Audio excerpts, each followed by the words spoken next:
Hello, नमस्कार, good morning. कैसे हैं आप सभी? उम्मीद करता हूं सब कुशल मंगल होंगे। आज फिर से कक्षा 12 चैप्टर संख्या फर्स्ट और इसका चौथा पार्ट लेकर के हाजिर है, परागगण। इससे पहले हमने पढ़ लिया था लघु बीजाणुधानी और गुरु बीजाणुधानी की संरचना।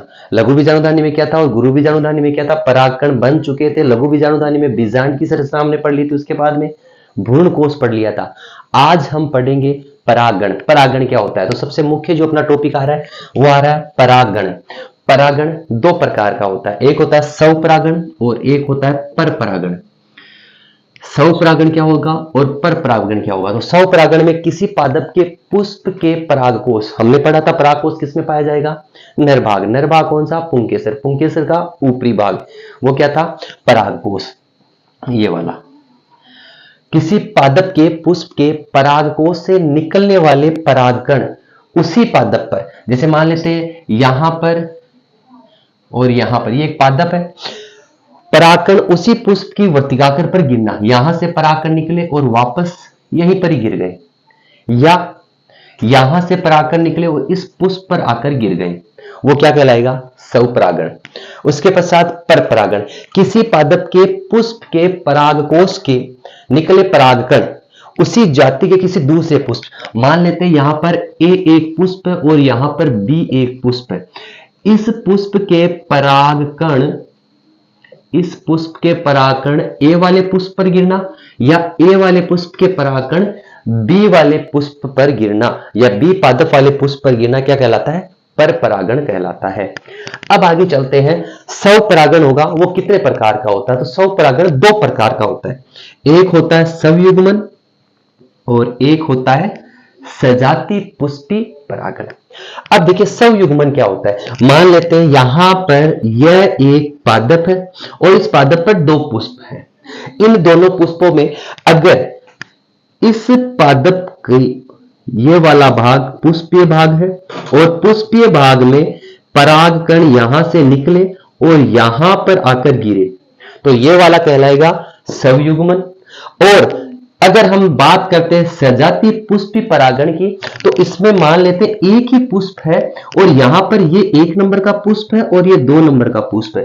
1 नंबर के पुष्प और पादप क्या है? एक ही है, सेम ही पादप है। पादप क्या है? एक। यहां पर भी पादप एक था लेकिन पुष्प एक ही था। यहां पर पादप भी एक है लेकिन पुष्प कितने हैं? 2 है। तो यहां वाले जो परागकण है, इस पादप के पुष्प के परागकण यहां पर आकर के गिरना, वो क्या कहलाएगा? आपके सजाति पुष्प परागण। तो दोनों क्लियर हो गए होंगे। स्वयुग्मन किसे कहेंगे? स्वयुग्मन क्या होगा? किसी भी पादप के परागकोश से निकले परागकण उसी पादप की जायांग भाग के स्त्रीकेसर भाग के वर्तिकाग्र पर गिरना, क्या कहलाएगा? स्वयुग्मन। सजाति पुष्प परागण, किसी परागकोश से निकले हुए परागकण मादा भाग के जायांग के स्त्रीकेसर भाग के वर्तिकाग्र पर उसी पादप के किसी दूसरे पुष्प की वर्तिकाग्र पर जाकर गिरना। यहां से परागकण निकले, परागकण किसे निकलेंगे? परागकोश से, और गिरेंगे किस पर? वर्तिकाग्र पर। इससे पहले हमने पढ़ लिया है वर्तिकाग्र क्या होता है, तो यहां तक क्लियर है। अब बात करते हैं इसके अनुकूलन कौन कौन से रहेंगे, मतलब जो स्वपरागण है, स्वपरागण में कौन कौन से अनुकूलन पाए जाते हैं, पुष्पों की किस प्रकार से उनकी संरचनाएं होती है, वो हमने देख ली थी। लेकिन पुष्प कब खिलते हैं, क्या पुष्प के अंदर जो नर भाग है और मादा भाग है दोनों साथ साथ होते हैं, या पहले नर भाग विकसित हो जाता है, या पहले मादा भाग विकसित हो जाता है, या दोनों साथ में रहते हैं, तो देखते हैं। तो सबसे पहला जो अनुकूलन आता है वो आता है उभयलिंगता। तो जो पुष्प होता है उसमें द्विलिंगी पुष्प होता है, वो जिसमें नर भाग पुंकेसर, मादा भाग स्त्रीकेसर, मतलब दोनों, पुंकेसर भाग भी होगा, पुंकेसर भाग भी होगा और स्त्रीकेसर भाग, दोनों पाए जाएंगे। वो दोनों जिस पुष्प में पाए जाएंगे उसको बोलते हैं, गुण को उभयलिंगता गुण बोलते हैं। उसके बाद में समकाल परिपक्वता। समकाल परिपक्वता क्या हो जाएगा? जिसके अंदर पुंकेसर का परागकोश और स्त्रीकेसर का अंडाशय भाग, स्त्रीकेसर का अंडाशय भाग साथ साथ परिपक्व होते हैं, इनको क्या बोलेंगे? समकाल परिपक्वता। उसके पश्चात आता है अनुमीलिता। अनुमीलिता के दो भाग होते हैं, एक तो वायव्य पुष्प होते हैं जो खिलते हैं, और एक भूमिगत होते हैं जो सदैव कलिका अवस्था में ही रहते हैं। वायव्य पुष्प के अंदर जो परागण पाया जाता है वो स्वपरागण भी होता है और परपरागण भी होता है। लेकिन अगर भूमिगत की बात करें हम, भूमिगत के अंदर सदैव कलिका अवस्था में रहेगा और इसके अंदर केवल और केवल कौन सा परागण पाया जाएगा? स्वपरागण। और इनके भूमिगत जो अवस्था रहेगी उसके जो एग्जाम्पल है वो मैंने यहाँ पे नोट कर दिए। वायोला है, कोमेलाइना है, जंकस है और ड्रोसेरा है। तो ये वाला था अपने परागण और परागण में स्वपरागण। स्वपरागण में हमने यहां तक पढ़ लिया। अब पढ़ते हैं कि स्वपरागण की कौन कौन सी हानियां होती है। स्वपरागण की हानियां, अब हानियों में क्या है देखिए। स्वपरागण से पादप में जो नर लक्षण है वो उत्पन्न नहीं होते हैं क्योंकि मादा लक्षण ज्यादा रहेंगे। इससे उत्पन्न बीज कम मौज वाले, कम उर्वरक या कम उगने वाले होंगे। पादपों में विभिन्नताएं व अनुकूलन की कमी होगी। इस प्रकार के परागण से उत्पन्न बीज संख्या में क्या होते हैं? कम होते हैं, हल्के होते हैं और छोटे भी होते हैं। ये इसकी क्या है? हानियां। अब इसके महत्व भी है, स्वपरागण के महत्व है। तो महत्व कौन सा है? पहला महत्व है कि स्वपरागण की क्रिया सरल व सुलभ होती है, मतलब उसी पादप के उसी पुष्प पर हो जाती है। इससे उत्पन्न बीज शुद्ध किस्म के होते हैं कि उसके अंदर कोई भी विभिन्नताएं हैं वो उत्पन्न नहीं होती है। अधिक परागणों की आवश्यकता नहीं होती। यहां पर परागण अधिक खर्च नहीं होते या अधिक परागण नष्ट नहीं होते या अधिक परागणों की आवश्यकता नहीं होती है, क्योंकि पादप के जो पुष्प होगा उसी पुष्प की उसी वर्तिकाग्र पर जो परागण है, परागकोश से निकले हुए परागण वहां पर गिर जाते हैं। तो यहां तक का अपना था स्वपरागण। अब परपरागण हमने पढ़ा था जस्ट इससे पहले ही कि परपरागण क्या होगा? किसी भी पादप के एक पुष्प से किसी उसी जाति के दूसरे पुष्प पर जो परागण है वो गिरना क्या कहलाएगा? परपरागण। आगे जो हम स्टडी करेंगे वो करेंगे परपरागण की। आगे पढ़ते हैं परपरागण। और परपरागण क्या होगा, किस प्रकार से होगा? तो देखिए एक बार, ये चीज एक बार बाद में देखते, पहले मान लेते हैं यहां पर एक पादप है जिसको हमने नाम दिया है ए, यहां पर भी एक पादप है जिसको हमने नाम दिया है बी। क्लियर?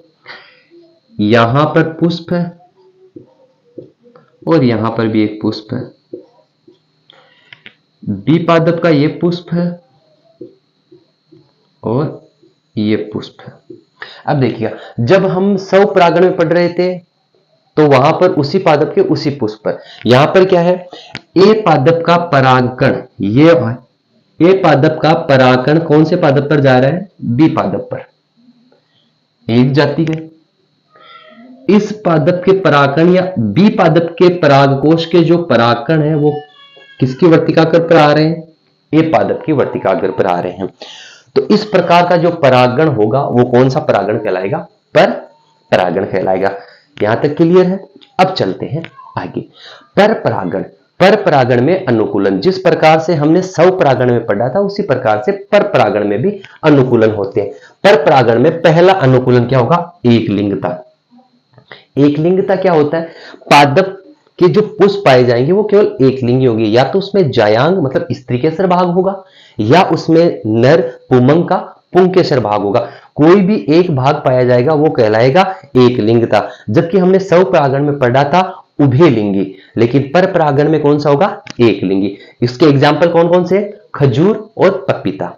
उसके बाद में भिन्न काल परिपक्वता, मतलब अलग अलग समय पर या तो पहले पुंकेसर पहले हो जाएगा परिपक्व या स्त्रीकेसर पहले हो जाएगा। तो दोनों ही नर भाग या मादा भाग दोनों बराबर नहीं परिपक्व होते हैं, अलग अलग समय पर अलग अलग परिपक्व होते हैं। उसको कहते हैं भिन्न काल परिपक्वता, जैसे साल्विया पादप में होता है।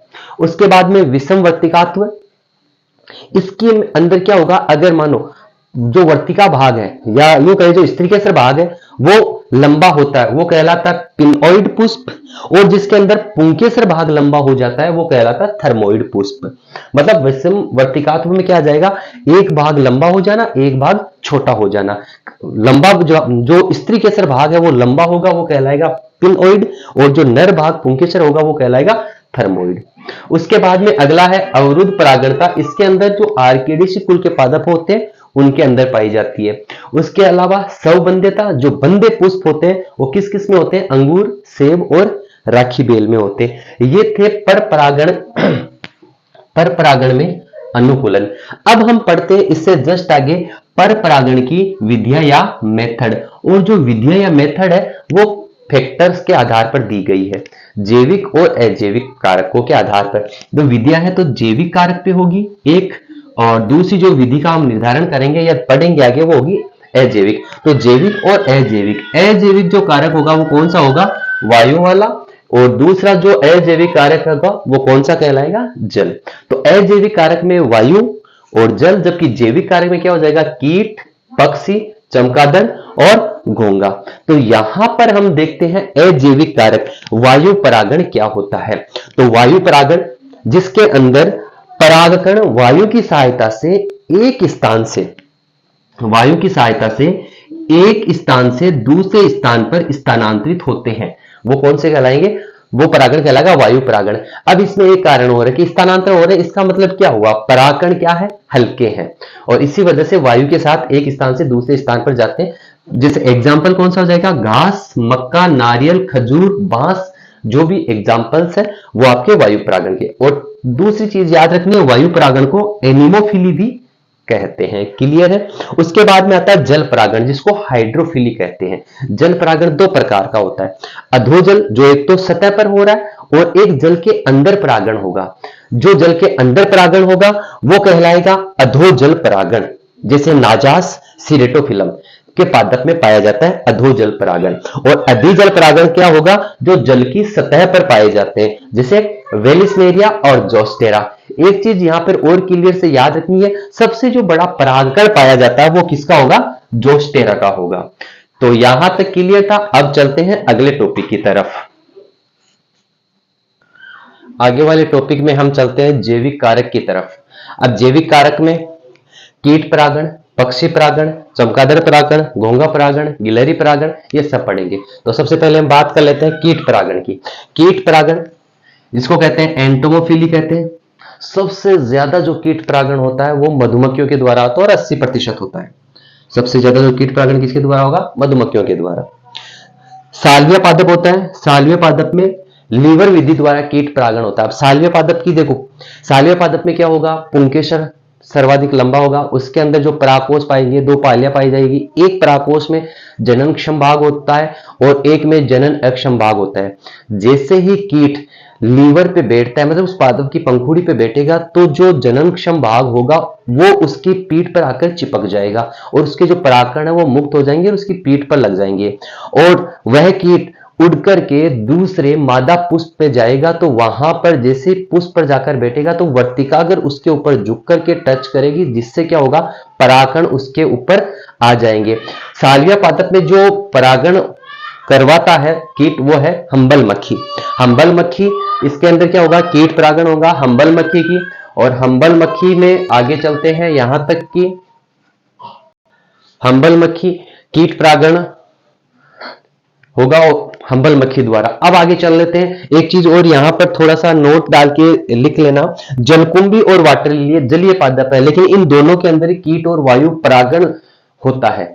मतलब जलीय पादप है लेकिन इसके अंदर जल परागण नहीं होगा, ना तो अधोजल परागण होगा और ना ही अधिजल परागण होगा। दोनों के अंदर कीट और वायु परागण होगा। और एक युक्का पादप है, उसके अंदर प्रोनुबा युक्का श्रेला जो शल्भ होता है उसके द्वारा परागण होता है। अब आगे चलते हैं पक्षी परागण। पक्षी परागण को क्या कहेंगे, पक्षी परागण को कहते हैं ऑर्निथोफिली।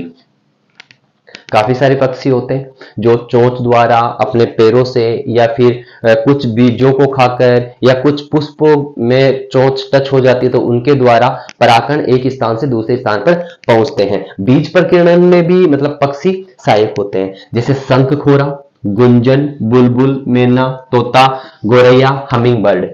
यहां पर एक बात नोट कर लेना, जो बिगोनिया पादप होता है बिगोनिया पादप में हमिंग बर्ड द्वारा क्या होता है, परागण होता है। उसके बाद आगे चलते हैं चमगादड़ परागण। चमगादड़ परागण को क्या कहते हैं, चिरपिट्रोफिली। क्या कहेंगे, चिरपिट्रोफिली। और इसके अंदर कौन कौन से पादप आते हैं, और ये बोर्ड एग्जाम में लगभग क्वेश्चन बहुत बार रिपीट भी होता है कि चमगादड़ जो परागण है कौन से पादप में होता है। तो कदम्ब, कचनार, गोरखमिली और बोहिनिया, ये आपके 4 नाम याद रखे ना, लगभग यही है। और भी है पादप लेकिन इन चारों को मुख्य रूप से कदम्ब, कचनार, गोरखमिली और बोहिनिया। उसके बाद में आता है घोंघा। घोंघे के द्वारा परागण होगा तो उसके अंदर सर्फ वृक्ष है, आर्किड है और लेमना घास है। इन पादपों में किसके द्वारा होगा? घोंघे के द्वारा परागण होगा। आगे गिलहरी द्वारा, जो दो पादप है सेमल और गुलमोहर, उनमें गिलहरी द्वारा परागण होता है। तो इस प्रकार से था स्वपरागण और परपरागण। तो यहां तक कंप्लीट हो चुका है। अब चलते हैं अगले बिंदु की तरफ। स्वपरागण और परपरागण के पश्चात अगला बिंदु आता है कृत्रिम परागण। कृत्रिम परागण किसे कहते हैं? परागकणों को कृत्रिम विधि द्वारा वर्तिकाग्र तक पहुंचाना क्या कहलाएगा? कृत्रिम परागण कहलाता है। अब कृत्रिम परागण करने के लिए कुछ क्रियाएं करनी पड़ती है। उन क्रियाओं को करने के बाद ही कृत्रिम परागण करवा सकते हैं। तो पहला था विपुंसन। विपुंसन किसे कहेंगे? जो नर भाग है या पुंकेसर भाग है उसको परिपक्व होने से पहले ही, अर्थात परागकोश में परागकण बनने से पहले ही उसको हटा देना क्या कहलाएगा? विपुंसन कहलाएगा। तो पहले क्रिया क्या करनी होती है? विपुंसन करनी होती है। उसके बाद में थैलीकरण। जैसे ही हमने वहां से पुंकेसर को हटा दिया तो उस पुष्प के ऊपर किसी दूसरे पादप के पुष्प के परागकण ना आए, इसके लिए उसको अवांछित परागकणों से बचाने के लिए कागज की थैली से ढक दिया जाता है, वो कहलाता है थैलीकरण। उसके बाद आता है टैग लगाना।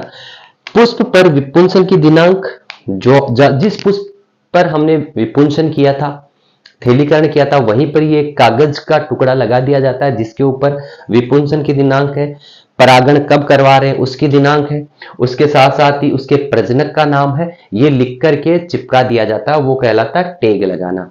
तो कृत्रिम क्रिया इस प्रकार से की जाती है। उसके बाद में अगला जो बिंदु आता है वो बिंदु आता है परागकण का अंकुरण। अर्थात किसी भी माध्यम द्वारा परागकण पुष्प की वर्तिकाग्र तक पहुंच गया है, जिसमें हमने पढ़ा है स्वपरागण, परपरागण या कृत्रिम परागण। जैसे ही परागकण वर्तिकाग्र पर पहुंचेगा तो वहां पर परागकण का क्या होगा? अंकुरण। और अंकुरण करने के लिए और परागकण को ग्रहण करने के लिए स्त्री केसर का जो भाग होता है, वर्तिकाग्र ऊपरी या शीर्ष भाग होता है, वो जिम्मेदार होता है। तो यहां पर अब वहां क्या होगा? परागकण का अंकुरण मतलब जैसे परागकण वर्तिकाग्र पर पहुंचेंगे तो वहां पर वह जल और कुछ शर्करा युक्त खाद्य पदार्थों का क्या करेंगे? अवशोषण। अवशोषण करने के पश्चात उनमें क्या होगा? फूल जाएंगे। और फूल जाने के बाद जो परागकण का बाह्य चोल और अंतःचोल, दो प्रकार के आवरण पाए जाते हैं। बाह्य चोल स्पोरोपोलेनिन का बना होता है, अंतःचोल पेक्टिन और सेलुलोज का बना होता है। तो जो अंतःचोल होता है वो आर्द्रताग्राही प्रकृति की होने के कारण एक लंबी नलिका का निर्माण करता है, और ये जो लंबी नलिका होती है यह परागकण के जनन छिद्र, अर्थात जहां पर स्पोरोपोलेनिन का आवरण नहीं होता वो जनन छिद्र कहलाता है। तो उस जनन छिद्र से होकर के गति करती है किसकी तरफ? वर्तिका की तरफ। और वर्तिका उसको कहां पहुंचाती है? अंडाशय की तरफ। आगे परागनलिका का जो निर्माण हो जाता है, परागकण से परागनलिका का जो निर्माण होता है वह प्रक्रिया क्या कहलाती है? परागकण का अंकुरण कहलाती है। अब परागकण के अंकुरण के लिए या परागकण की वृद्धि के लिए कौन कौन से आयन या जो मिनरल्स है वो जिम्मेदार है? तो एक तो बोरोन, एक कैल्शियम आयन, और उसके साथ साथ 20 से 30 डिग्री टेम्परेचर भी आवश्यक है। यहां तक था परागकण का अंकुरण। अब जैसे परागकण का अंकुरण हो जाएगा, अंकुरण के पश्चात परागनलिका चलेगी। अब परागनलिका कहां तक निकल जाएगी? जैसे मान लेते हैं यहां पर ये थी वर्तिकाग्र और यहां पर परागकण का अंकुरण हुआ। अब परागकण का जो अंकुरण हो रहा है, यहां से परागनलिका निकली और वर्तिका की तरफ बढ़ रही है। यहां पर क्या पाया जाता है? बीजांड पाया जाता है। इस बीजांड में किस प्रकार से प्रवेश करेगी? अगला बिंदु आएगा जो परागनलिका का बीजांड में प्रवेश। आगे शुरू करते हैं परागनलिका का बीजांड में प्रवेश। अब देखो बीजांड में जो प्रवेश है वो 3 प्रकार से होगा। पहला निभागीय प्रवेश, दूसरा होगा अध्यावरणीय प्रवेश और तीसरा होगा बीजांड द्वारी प्रवेश। मान लेते हैं परागनलिका आ रही है तो परागनलिका का ये वाला भाग क्या कहलाएगा? सॉरी, बीजांड का ये भाग क्या कहलाएगा? निभाग। यहां से मान लेते हैं परागनलिका आ रही है, ये वाला परागकण है,